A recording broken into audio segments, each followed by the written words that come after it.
மஞ்சள் வீரன் படத்திலிருந்து டிடிஎஃப் வாசன் நீக்கப்பட்டிருப்பதாக இயக்குனர் செல்லம் அறிவித்திருக்கிறார். கோயம்புத்தூர் மாவட்டத்தைச் சேர்ந்தவர் டிடிஎஃப் வாசன். இவர் தன்னுடைய பைக் அனுபவங்கள் குறித்து யூடியூப் சேனலில் பதிவிட்டு வந்தார். அதாவது இவர் அதிவேகமாக பைக்கில் சென்று அதனை வீடியோவாக பதிவு செய்து யூடியூபில் பதிவேற்றம் செய்து வந்தார். அதன் பிறகு அவர் ஒரு விபத்தில் சிக்கிய நிலையில் போக்குவரத்து விதிகளை மீறிய குற்றத்திற்காக காவல்துறையினர் கைது செய்தனர். இந்நிலையில் டிடிஎஃப் வாசன் இயக்குனர் செல்லம் இயக்கத்தில் மஞ்சள் வீரன் என்ற திரைப்படத்தில் நடித்து வந்தார். இந்த படத்தின் ஃபர்ஸ்ட் லுக் போஸ்டர்கள் கூட வெளியானது. ஆனால் தற்போது மஞ்சள் வீரன் படத்தில் இருந்து டிடிஎஃப் வாசன் நீக்கப்பட்டதாக அந்த படத்தின் இயக்குனர் அறிவித்திருக்கிறார். அத்தோடு படத்தின் புதிய ஹீரோ குறித்த அறிவிப்பு அக்டோபர் 15ஆம் தேதி வெளியாகும் என்று இயக்குனர் தெரிவித்திருக்கிறார். மேலும் படத்தில் இருந்து டிடிஎஃப் வாசன் நீக்கப்பட்டது ரசிகர்கள் மத்தியில் அதிர்ச்சியை ஏற்படுத்தியிருக்கிறது.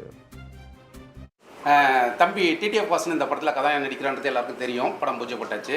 தற்சமயம் என்ன செய்துன்னா, இந்த மஞ்சள் வீரன் திரைப்படத்திலிருந்து தம்பி டிடிஎஃப் வாசனை முழுமையாக நீக்கப்படுகிறார்.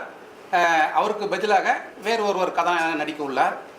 அந்த புதிய கதாநாயகனையும் படத்தின் புதிய லுக்கையும் வருகின்ற அக்டோபர் மாதம் 15ஆம் தேதி பத்திரிகையாளர்களிடம் அறிமுகப்படுத்துகிறேன். இந்த படத்துக்காக தம்பி நம்ம கூட தான் வாழணும்னு சொல்லி ஆசைப்பட்டேன்.